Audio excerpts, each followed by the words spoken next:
Welcome to the JP and Hack Show, part of the Field Club Media Network, sponsored by Beverly Sportsbook. It's the second time I'm doing the intro because, cocktailing this evening. Joined by my guy, Christian Hackenberg, former Penn State quarterback, the man himself. I am merely Joshua Perry, made a couple of tackles at Ohio State, and we have some big topics to dive into this week, my friend. I will say this is there were a couple of games that were marquee type games in the Big Ten last week, and both of them, in my opinion, were extremely illuminating. I'm excited to get a breakdown on some of those because as you spin it forward, this weekend to me is a little bit of meh. No, I completely agree with you, but I want to go back to your intro and your comment about how it took you 2 times. You're drinking a little bit. You're too professional, man.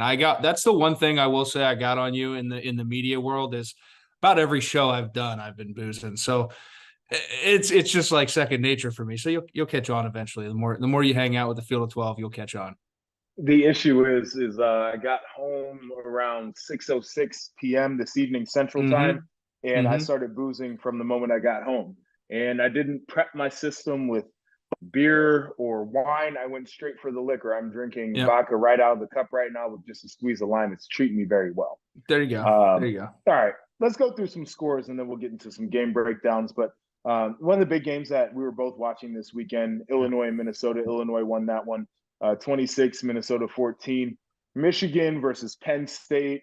I'm not going to go too hard at the moment. I will let you do that a little bit later. Michigan absolutely steamrolling 41-17. Maryland 38, Indiana 33.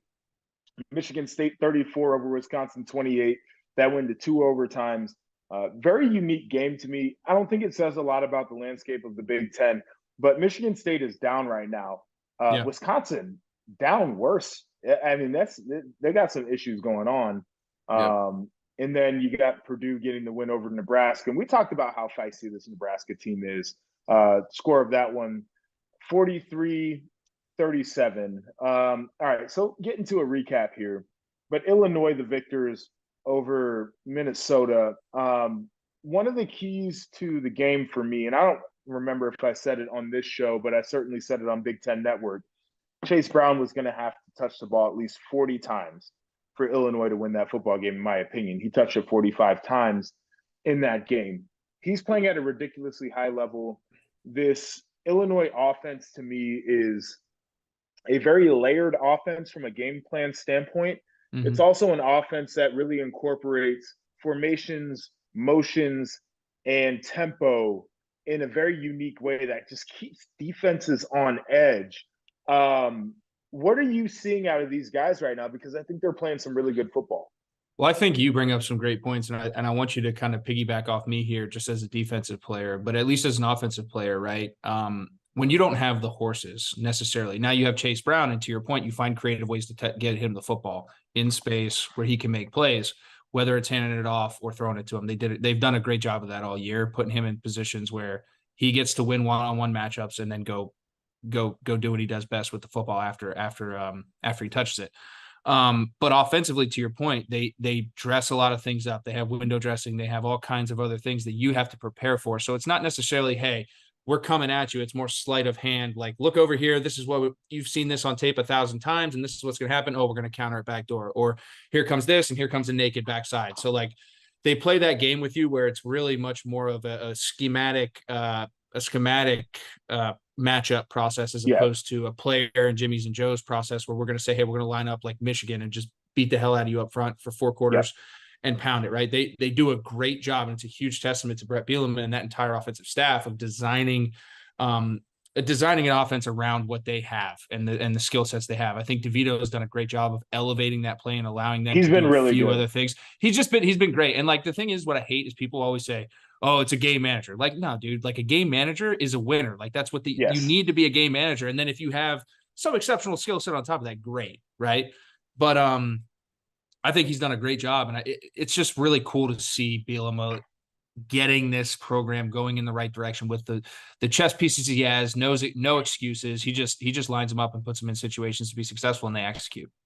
Yeah. I mean, I had the opportunity to interview him today on one of the shows I do on Bally Sports called The Rally. And he basically said, like, he knew that he had some pieces that could work. He felt confident in the hires that he made at both coordinator spots, and we're seeing that play out. But talk about the offense specifically. Tommy DeVito, for anybody who wants to put the game manager moniker on him, and I'm with you, I feel like game manager feels like an insult, and it's not, because game managers are what quarterbacks are supposed to do, whether you have a high-end skill set or not.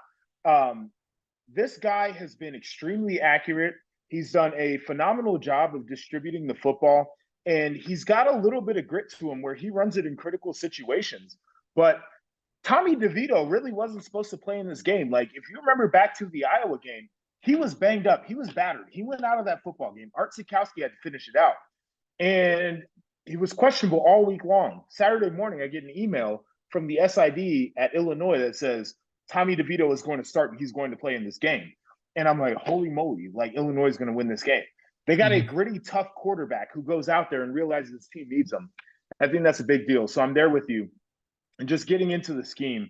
And I agree with you. I think that if you took their players versus some of the other players in the Big Ten, you'd probably pick other rosters.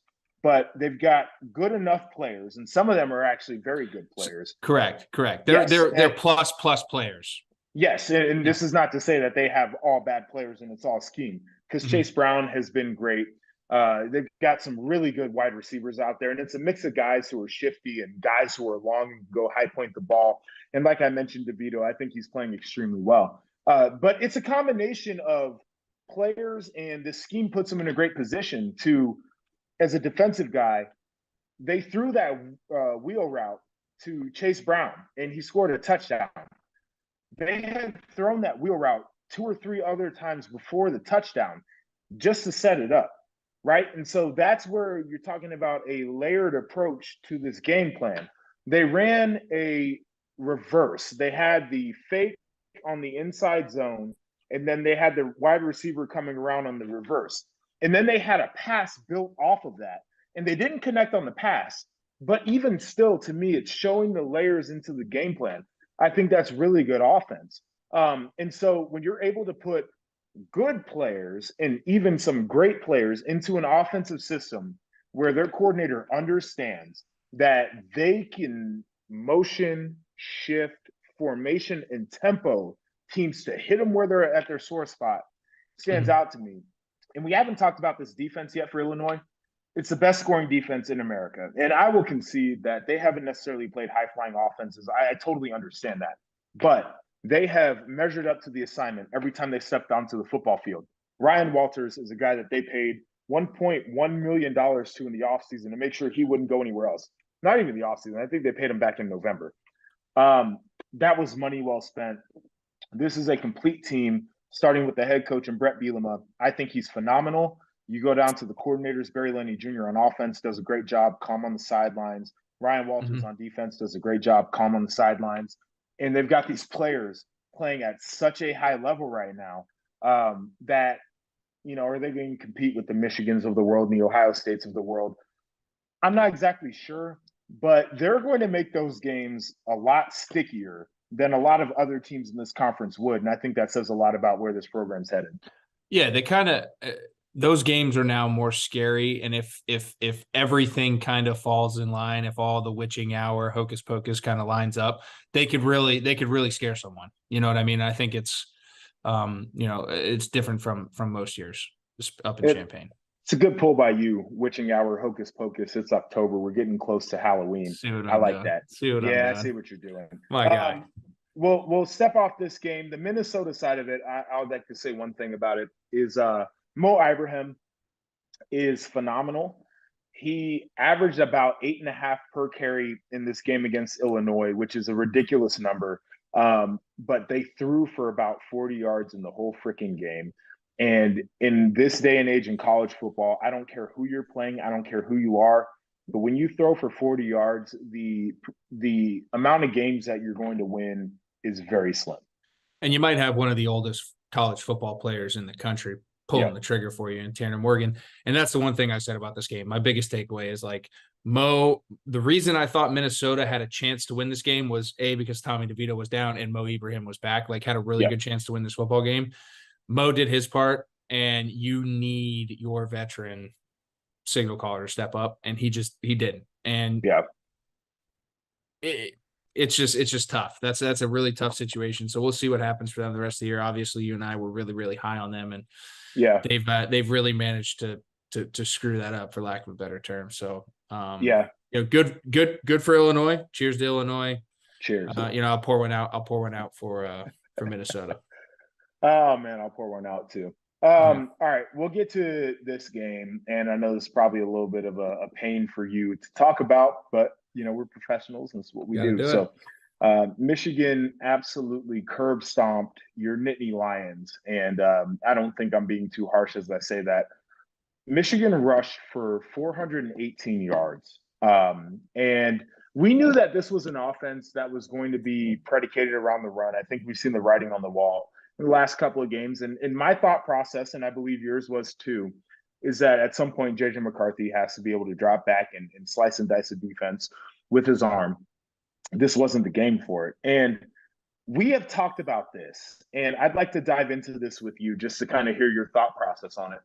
I Mhm. believe that Penn State has made a concerted effort to recruit the profile of players it takes to match up with Ohio State, and on a national scale with Alabama, what Tennessee's doing right now with their pass game, with some of those schools. And Michigan is not that. I think Michigan has gone the opposite way, where they said, if you're going to put out a 225-pound linebacker and your defensive tackles are going to weigh in at 290 pounds, we're just going to run it down your freaking throat all day long.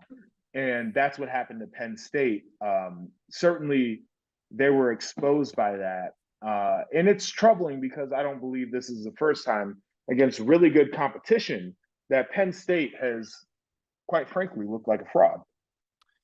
Yeah, I mean, so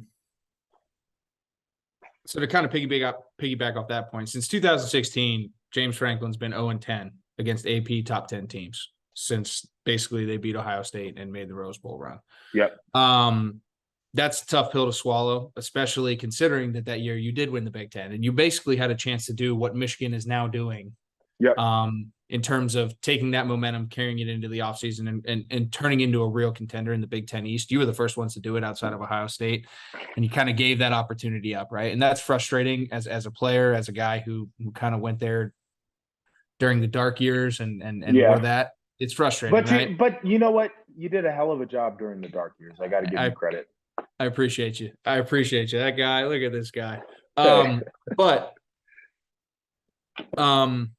With that being said, you expect the next step to happen, right? And that evolution hasn't happened. And to your point, I think they did recruit, but I think that there's obviously a lack of physicality. There's some flaws to it. I think it's more of a mentality. I'm not even going to say a physicality. I think it's more of a mentality, the type of person you recruit, because at the end of the day,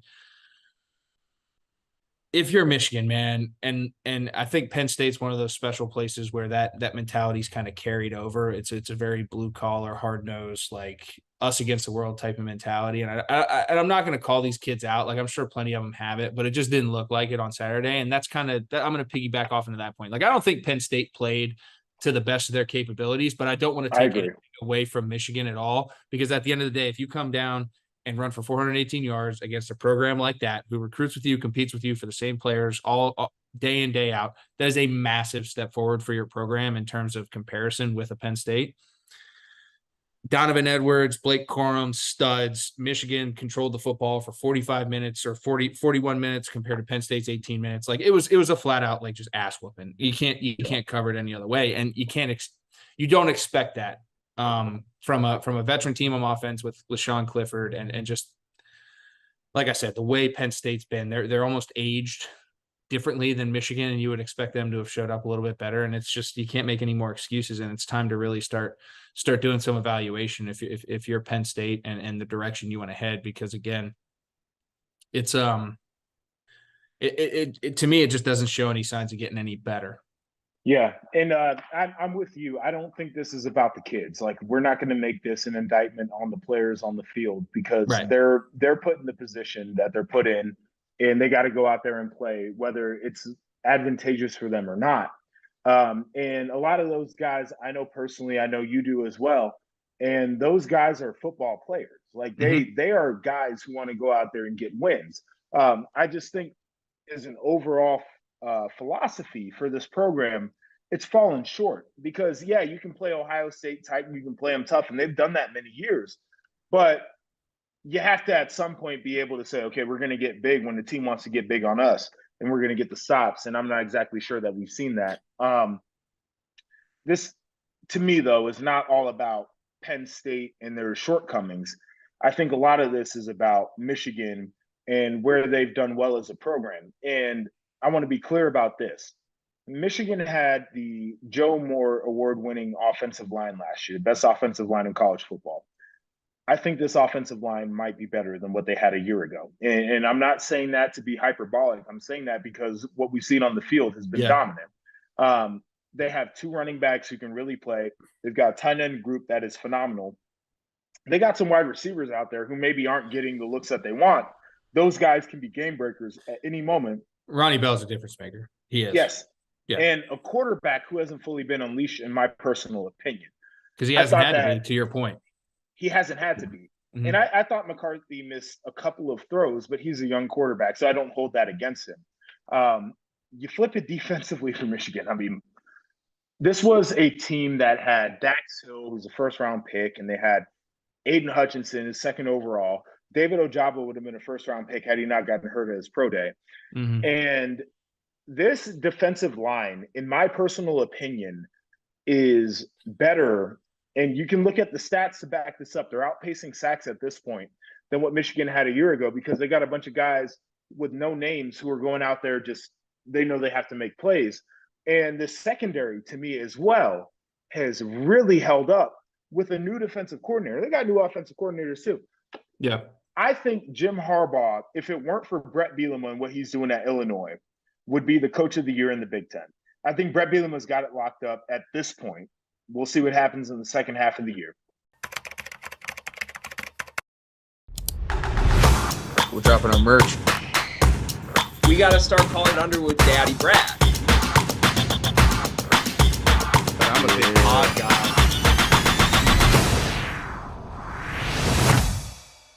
Breaking news. The Field of 68 has an online store, and it's your one-stop shop for the latest and greatest merch in college basketball and college football. You can find shirts to support your favorite team, make fun of your rival team, or boast Field of 68 catchphrases like Daddy Brad, Cussin' and Discussin', and the Star Heels. Go to www.fieldof68.shop today and enter promo code TOUCHDOWN for 20% off at checkout.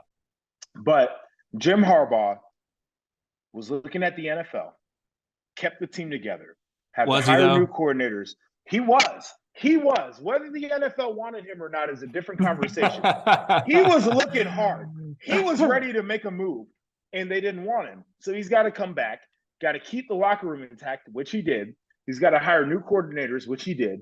He's got a quarterback controversy with the guy who led him to a Big Ten championship, win over Ohio State, led him to the college football playoff, and he's going to go with the young guy. He did that.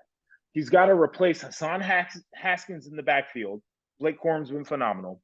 He's got to replace all those guys on defense I mentioned. Defense has been really good. If it wasn't for Brett Bielema and how Illinois is the 18th ranked team in the country when people did not expect them to be that, Jim Harbaugh would be the coach of the year in the Big Ten at this moment. I don't disagree with you. And here's where I give a tip of the cap, because I'm kind of an old school football purist. The one thing that you mentioned at the beginning is Penn State's recruited to compete with the new age. Let's be athletic. Let's spread things out. Let's play matchup ball, speed, sideline to sideline. Who can stop all that? Yep. And to your point, you said Michigan turned back the clocks, but I think Michigan just kind of went back to the grassroots of football, which at the end of the day is, if I could turn around and hand it off for 3.5 yards every single freaking play, I'm going to increase my chances of winning the football game, because I'm just going to march down the field, first downs every 3 plays, and just keep it going. Like, you're going to do it. And then everything else on top of that is just icing on the cake, right? But the fundamentals of football is controlling the football, being physical at the lines of scrimmage, and they've done that. And like, I don't think, no matter how athletic and how cool and gimmicky football gets, I don't think that's going to go out of style. If you can do that, Like, do it. And that's where I give my tip of the cap to Michigan is like, at the end of the day, man, they're covering the very, very, very basic grassroots of the game, and they're doing it really, really well. And on top of that, they're at a place where they can recruit some of the best talent. So we don't even know where it's going to go from here. Yeah. Right. And I'll give you some context to what you just said. So Michigan ran the ball 55 times out of 79 plays that they had in the game. They averaged 7.6 per carry, which is a ridiculous number. And you mentioned the time of possession. They were almost 42 minutes in that game. So what that does is shortens the game. It gives less opportunities to the other team. And they are demoralizing the other team in the process of doing what they do. So I'm with you. Listen, I played linebacker at 6'4", 255 my whole career. So I'm an old school fucking guy. Like, that's what I want to do. I'm with you. Rock'em, sock'em football. So I am totally here for what Michigan's doing right now and the way that they're winning games. But it is the antithesis of what college football is right now, because you look in the SEC and you got a game where it looks like the Big 12, 52 to 49, whatever the score was of that game. That's what college football has become at the highest level. Michigan's saying we're rewriting that narrative. We don't have to go out and do that. We can win the game playing it old school. This is vintage Jim Harbaugh, the way that he likes to do it.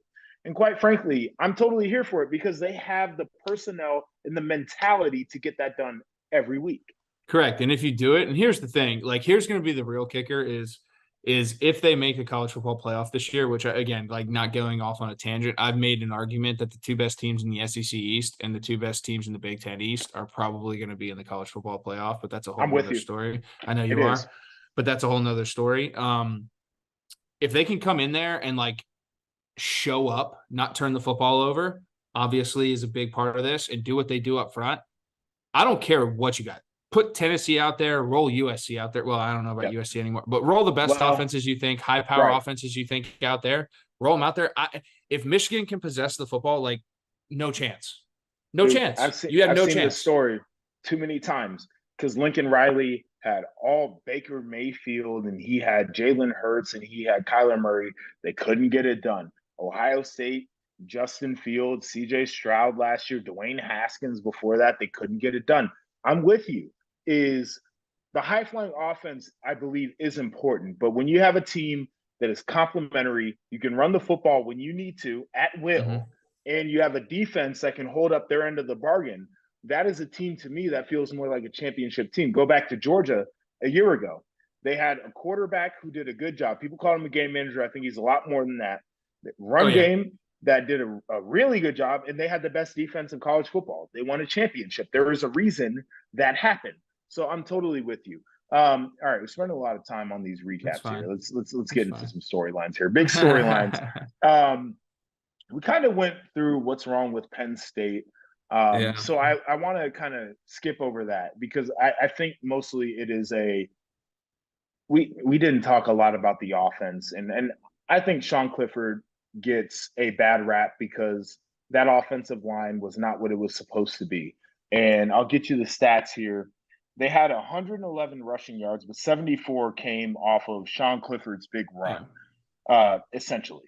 And so you got Singleton and you got Allen and those guys who we all thought were great. They had 19 for Singleton, 16 for Allen on 6 runs. They had to get away from the pass game or run the game, excuse me, because, you have to throw the ball when the game gets out of hand. So they got some issues. We don't have to get into that. What we will get into is Michigan, the best team in the conference today.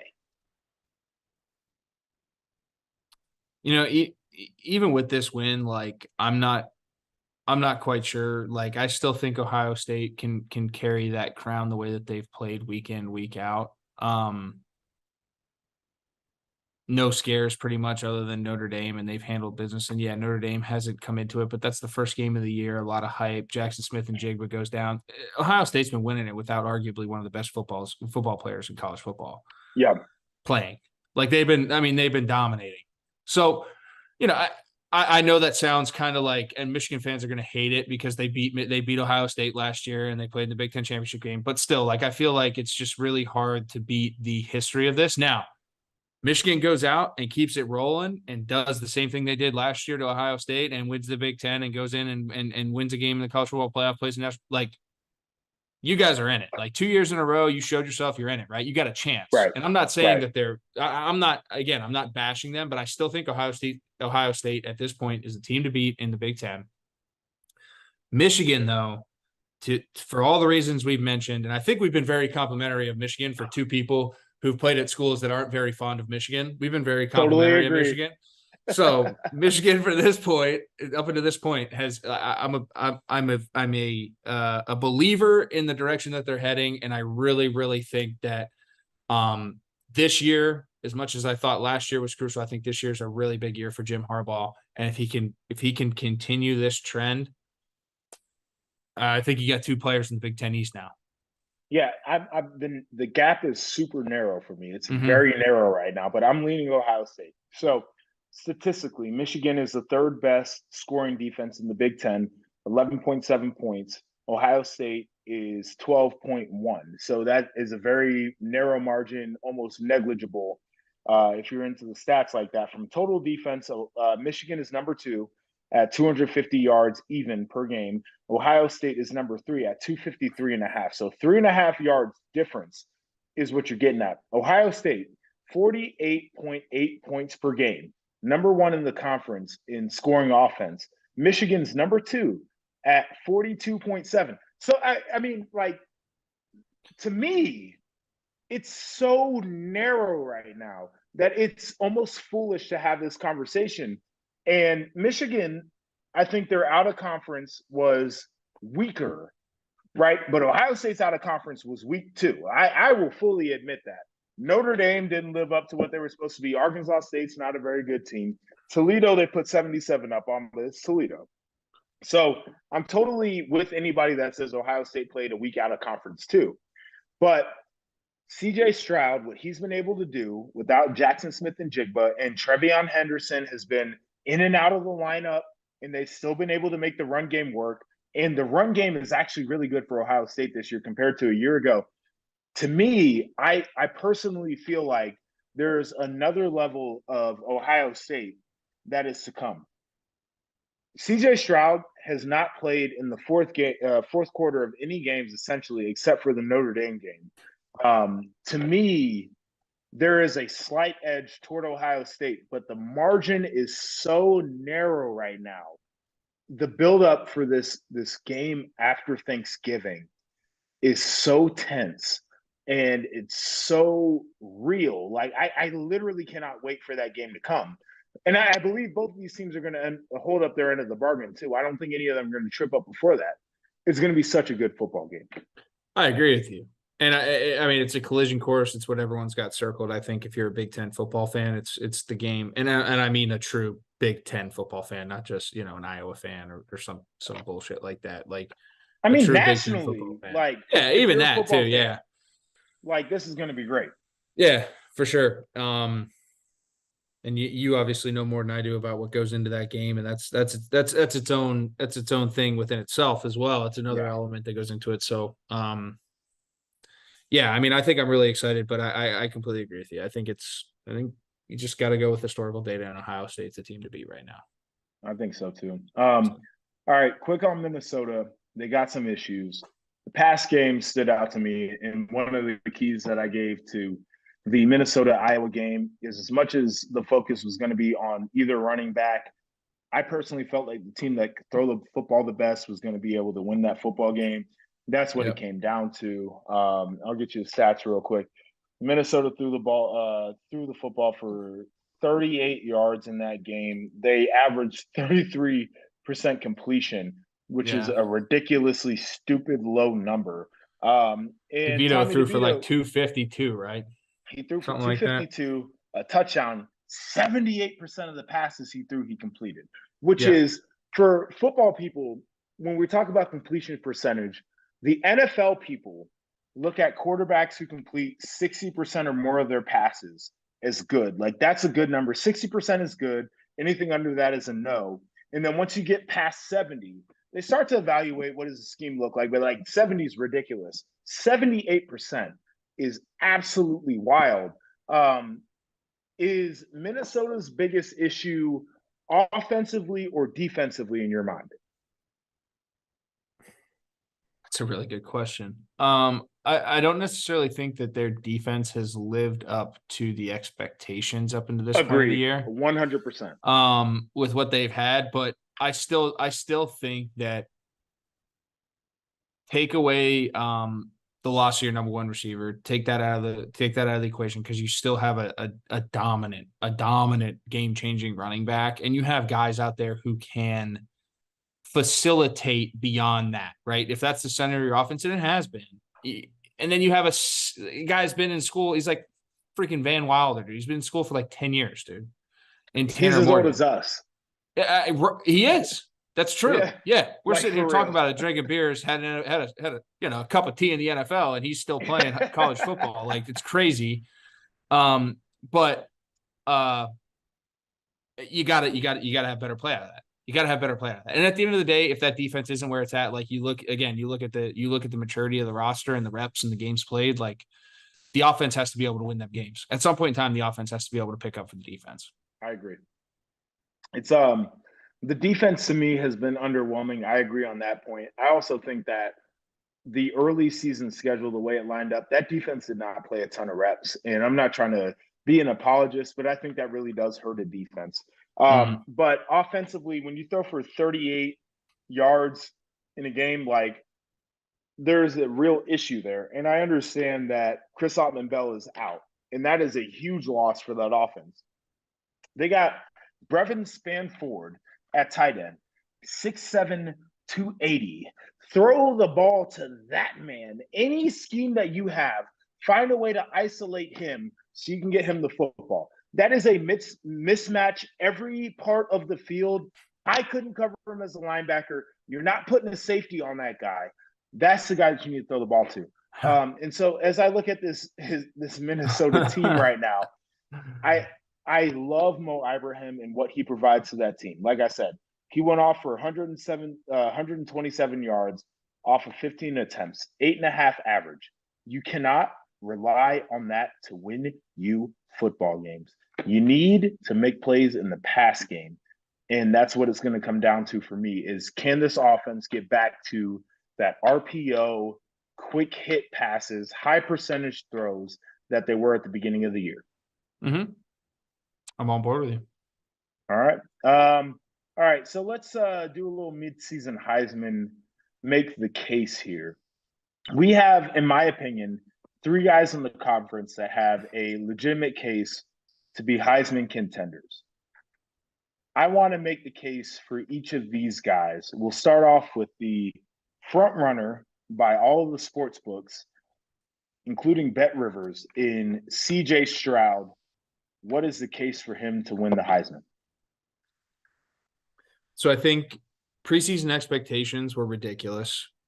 He's met them or exceeded them, which is extremely hard to do with the metrics that people used and where they put those expectations to begin with. Huge testament, tip of the cap. The one thing you mentioned, he's played in like 2 fourth quarters all season, and he still is where he's at statistically and you know, comparatively to every other guy. Another massive tip of the cap. His team's winning. His team's undefeated. His team's winning. You know, they had that early one to Oregon last year that I think really hurt his chances. Not really hurt, but I think put up. That's, I mean, at the end of the day, whether you believe in it or not, I mean, Heisman voters, like that's a tick in the wrong side of the on the column there for anybody if you have an early season loss like that. Agreed. To an inferior opponent. So did a good job battling back, but you know, and then other than that, just to your point, I mean, he's been the favorite. He's been in the conversation since he's got on campus there. It's been a huge expectation for every Ohio State quarterback going back to Braxton Miller. He's done it week in, week out, and I expect him to continue to do so. And especially, you know, coming up through this stretch, he's got some big games against some good marquee opponents, and he continues to do what he does. I think he's only going to widen the gap.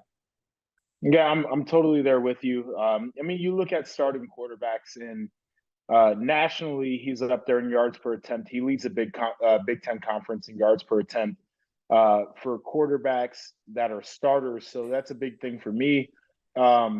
completion percentage is around 70%, which means that he's been very accurate in getting the ball to some of those great weapons.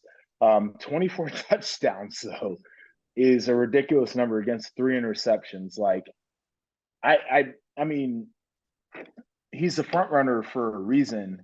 And again, doing this without his best wide receiver in Jackson Smith-Njigba, who many people at the beginning of the year thought would be the winner of the Biletnikoff Award for the best wide receiver. So I had him as a damn Heisman sleeper. I mean, he was like, that's how good Jackson Smith-Njigba is. He just hasn't been healthy enough to play this year. So, I mean, CJ Stroud's case is pretty easy, but there's a running back out here for Ohio State's rival who, to me, is a guy who is a freaking game changer. And the question was asked of him early in this season, could he take the volume of Hassan Haskins from last year and parlay that into great performances this year? And he has, and that is Blake Corum. What do you see out of that cat that makes him a Heisman contender? Well, I think obviously the record, all those things kind of play into his favor, and the way he's performed. He's had some massive games. I don't even know where he's at. It's got to be him and the guy that we're going to talk about next, probably in the top 4 nationally in about every statistical category from a running back perspective. You might have Bijan Robinson in there. But I don't have the numbers right in front of me, but I would assume that that's probably where he's at. So, but the one thing I will say about Blake is that I think his value beyond, I think he's kind of assumed that role of like Aiden Hutchinson in that locker room as well. And I think that that's going to bode really well. I think he's kind of had this front side leadership role as well. Older guy, like taking all the answers, grooming everybody. And I think everyone looks to him too. So he's going to continue to be a focal point week in, week out for this team.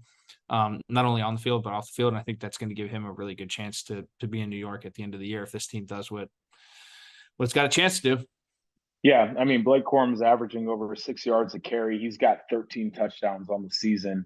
Those are ridiculous numbers here. And you can talk about the volume of some other backs, and that comes into the conversation here, but he's also been a volume back too and done a great job. And one of the things that I've looked at on tape when he runs the football is he's got really good patience and understands blocking schemes. So, Michigan is a gap scheme team in terms of powers and counters. And the difficulty of that for running backs is you have to let your blocks set up. You got offensive. Well, he sets that shit up really well too. He sets it up so freaking well, hey, dude. I'm sorry, I'm about to get inappropriate here. I get a little stiff watching this man set up. It is so crazy. He is so patient until it's not time to be patient. But I look back to the Indiana game. You said what you want about Indiana's defense. There was a play where he had 4 defenders in position to make a tackle on him, and he did not get touched and ran into the end zone. And that is the difference between Blake Corum and a lot of other running backs nationally. You could have 4 guys in pursuit, in position to make a tackle, and they can't do it because he's that good. So this guy, I think, if people are truly watching games nationally, he needs to be in the center of this conversation. And this is a quarterback's award right now. I totally get it. But if we're looking at running backs, this guy needs to be here. And there's another guy in this conference who needs to be here too. Go ahead. And here's the other thing too. When you're talking about like a meaningful asset to your team, like truly a game change. Like I think if you take Blake Corum off this Michigan team, I mean, Donovan Edwards, don't get me wrong, had a huge game against Penn State, and they probably have guys that can fill in. But I think if you take Blake Corum off this Michigan team, it's a completely different football team. All right, so let's talk about that for a quick sec. So I agree with you 100%. Blake Corum feels like an MVP type of guy to me because I don't think Michigan is as successful as they are if he's not on the football field. I watched Donovan Edwards, and it's not a knock on the kid because he is a very talented, very effective running back. But he had a counter play early on in the Penn State game, and he hit the mesh and took the ball full speed and was trying to hit the gap and didn't allow his guard to get around onto the linebacker. And so the linebacker is able to spill, basically he makes the running back make a drastic cut, which is a good thing on defense. And the safety is able to come in, knife, and make the play. And I look at him versus Blake Corum, and I say that's the difference. Is Blake would have had just a tick more patience in that play to allow it to develop to where he could have hit the seam that occurs there. And so I think that's the difference. Again, not a knock on the kid, but just saying the difference between a Blake Corum type player and as good as Donovan Edwards is, that part of his game needs to develop. So I'm totally there with you. Blake Corum to me is an MVP type of game or player, most valuable to his team. It's a unique part about the Heisman too. Like you never know how the Heisman crazy. voters are thinking. You never know how they're thinking and what they're weighing, right? So it's so tough. As an aside here, I work with a lot of people that have Heisman votes, and I don't have a vote, and I'm pissed. I'm so livid about that. Neither here nor there, but I am hot. Also, I don't get to vote on all Big Ten honors, which is crazy because I work for the network, and it's neither here nor there either. Somebody's listening to this is going to get me a vote. We're about to get JP right. We're about to get my boy busy. We need to get you a vote too for at least Heisman, if not all Big Ten. All right, neither here nor there. Chase Brown, again, MVP type of guy. To me, Illinois is not Illinois without Chase Brown in the game. Leads the nation in rushing. This is a guy who, to me, has become more of a factor in game plans based off of the fact that they have incorporated him into the pass game. But as you look at his impact, it's hard to say that he shouldn't be in national conversations about the best running back in the country. He is one of, I think, the few true every down backs in college football right now for all the reasons you mentioned. Catch the ball really, really well at an elite level. I think you can do a lot of things with him, as Illinois does. And to your point, I mean, just an electric football player. I think he's a guy who you could plug and play at about any school in the country right now, and they'd be like, yeah, I'll take that guy. Which I don't know how many guys Illinois has on their roster that are like that. I again, not knocking their roster. I don't think that there's another one outside of him. Maybe one, maybe two. I mean, let's be real about this Illinois roster, though. Brett Bielema is in year 2, and the portal speeds up the way that you can build a team right now in college football. This isn't a roster that I feel like a lot of people would have said, okay, I can turn this into a team that can be in the top 25. Oh, I agree with you. And that's my point is like, I don't like to me, like having a guy like that emerge out of this roster where I think you would even have the likes of Nick Saban, Georgia. I think he could play anywhere right now. Like any roster would be like, I'll take that guy. Bring him here. Like in the transfer portal thing, like, free agency, like, hey, this week, if we could get him here for next week and he could play for me, he's coming and playing and I'm putting him on the football field. He's one of those guys, right? And I think when you have a guy like that, to your point, deserves all the national credit. I just think it's really unfortunate that he's at a place like Illinois right now and he's kind of overshadowed in the Big Ten being in the West and there's so much turmoil and everyone's kind of like Big Ten West, like who gives a shit? You win it and you go get your brains beat in by Ohio State, Penn State, or Michigan. Right. Congratulations. It's like, it's the ultimate runner-up award. So I think I think it's really unfortunate from that perspective. But to your point, if they continue to do and make noise the way that they are, you go in, you got a one-loss Illinois who has a guy who leads the country in rushing and probably a few others categories from a running back position statistical standpoint. Geez, that word's hard to say. I know. Yeah, I mean, one loss Illinois team because assuming they lose in the Big Ten championship game, you got to think about it. Got to think about it. I mean, it'd be crazy not to. I'll give you this as a guy who's been in media for a few years. Words are hard. Heck. Statistical, especially when you had a couple of pops, it ain't an easy word to get out. Statistical. Yeah, I'll get it down. All right. It'll eventually. Listen, we'll figure it out because I've had a bunch of stammers and stutters on this show. All right, we'll get into the big previews here. provided by Bet Rivers Sportsbook. We got some betting lines for you. Go through a few games. Admittedly, it's a dog shit slate across college football in general. I think there are 5 games that people are going to be looking at. But outside of that, it's really not great. So the first one, Iowa at Ohio State. It's big noon. We know what Iowa is. We know what Ohio State is. Ohio State's favored by 29.5. The over-under, though, is 49.5.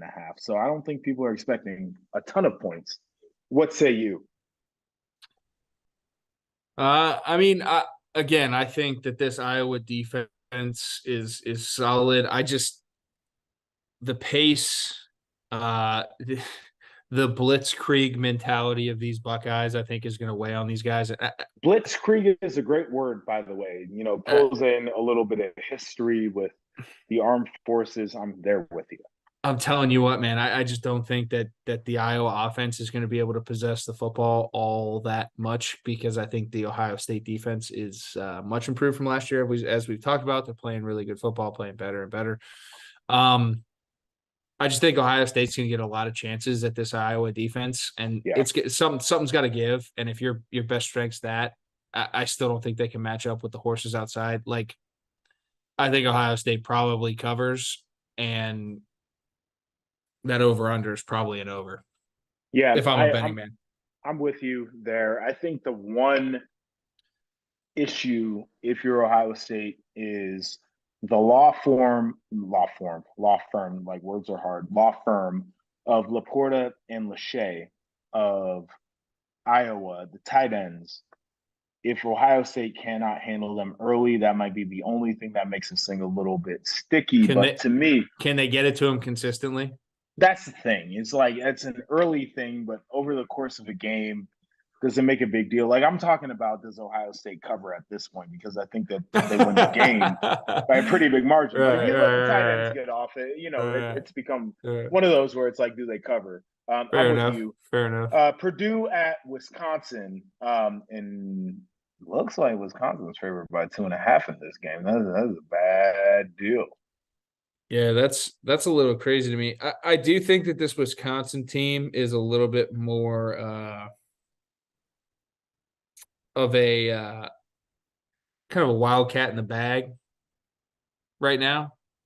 I think that you kind of seen that. I think they've done some things a little bit more creatively since Linhart's taken over. I don't know. Purdue's going to win this game. I want Purdue to win this game. I want Purdue to win this game. 10 points. And I want Aiden O'Connell to kind of play spoiler, because I've been on that bandwagon for so long. And I want him to play spoiler in Big Ten West. 10 points. I think this is – I don't even understand. Wisconsin's favored because of Wisconsin. All right. And then you got Minnesota and Penn State. Penn State favored by 4. This is going to be a nasty game to me. Both teams have a little bit of a quarterback thing going on, and Penn State's coming off of a nasty loss, and Minnesota's coming off a nasty loss as well. And I think both of these teams have fallen short of expectations. Like, if I am a bettor, I'm staying the hell away from this game. Oh, 100% staying away from this game. But let me give you some program perspective off this game. Penn State goes down. I don't know if you do it next week because of what's coming to town. But if Penn State loses this football game, I would expect to see Drew Allar playing the back half of this football year. Whether it's consistently or like full time, that's what's going to happen. And I think that that's going to be the overall program saving grace, is saying, hey, we didn't do what we needed to do, but here's the young guy, and we're going to see what he's got, and a lot of flash, flare, potential, and upside. Yeah, I mean, I love Sean Clifford. I've got a personal relation. That's the hardest part about. I love Cliff. Yeah, no, I love Cliff too, dude. Is when you know guys personally. What he did against Michigan is not cutting it. But you put Drew in the game, and he's 50%. I know he's a young guy and he's not in rhythm, but it's like it's tough. So I don't disagree with you that if Penn State goes down in this one, then you should give the young guy the chance at it. But my personal hope is that Sean Clifford can get a little bit of that magic that he's had before. Because I think he's a gritty quarterback. I think he's a guy who is fully invested. And I would hate to see him go out like this after what his career has looked like. But I mean, the writing is on the wall, certainly, that if he can't get it done, then you need to explore other options. That is a real aspect of what this outcome could be. And again, I really think that this has very little to do with Sean. I think this has the comment has much more to do with overall perspective and what aces are up sleeves to mitigate damage. Yeah. If that makes sense. You get what I'm saying. I'm trying to say something. You get what I'm saying. I'm trying to say. You want to save face and put the young guy in and show people that there's a future at the program. I'll say it for you.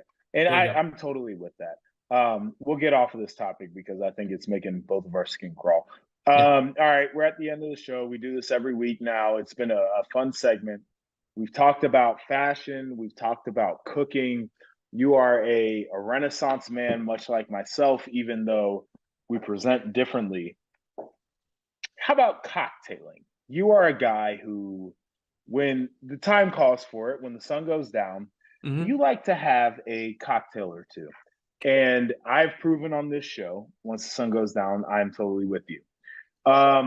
What are the go-to cocktails? Now, I'm not talking about you drinking Blanton's on the rocks, because I've seen you drink Blanton's before, which you're supposed to get me a bottle, but neither here nor there. Cocktails, a mixed drink. What is your go-to? Gosh, a mixed drink. Well, it doesn't have to have a lot of components to it. Well, like this Casamigos, like a squirt of lime count. That 100% does count. That's usually what I'll do. If you want to talk like traditional mixed drinks, like if I'm tequila guy, or do you go? Oh, all right. I like a little bit of the twang. I'll say this: if you want me to say, like, if I'm going to go to a bar, like if I'm going to Permani Brothers in State College tomorrow, and I'm like, all right, I got 6 of my former teammates, and we're like, all right, we're gonna go and get after it a little bit. I'm drinking Jack and Cokes till I can't see straight. All right.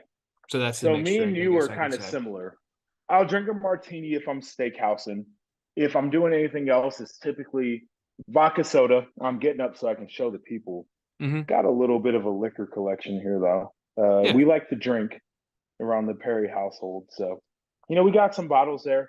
The Costco French vodka has been very good to me. Can't go wrong with that one. And so if I'm drinking at home and I'm doing a vodka soda, that's what I typically put in there. Again, a martini has not treated me poorly. I used to drink whiskey sour, but Jerry, my wife, she literally just scoffed at me. Jerry DiNardo, who I work with on the Big Ten Network, told me that whiskey sour is a woman's drink. So I have since let that go. Fair enough. Listen, man, I'm a bourbon guy or a beer guy. Like if I have my things, like I'm drinking a really nice bourbon neat. If it's, something that requires maybe an ice cube, which what's that definition? I don't know. I mean, depends on where I'm at in my night usually. I'll do it, but I'm a beer or bourbon guy, pretty much through and through. All right, that's fair enough. Again, I feel like I learned a lot about you through the end of the show. The Jack and Coke to me feels like a really good move. It's a go-to, really hard to screw up, and I respect you for doing that. That's why I like the vodka soda, because if somebody can screw that up, then they need to be out. I'm with you. It's simple, classic. Like, hey, man, like just make sure there's more Jack Daniels than Coke in there, and I'm happy. I'm with you 100%.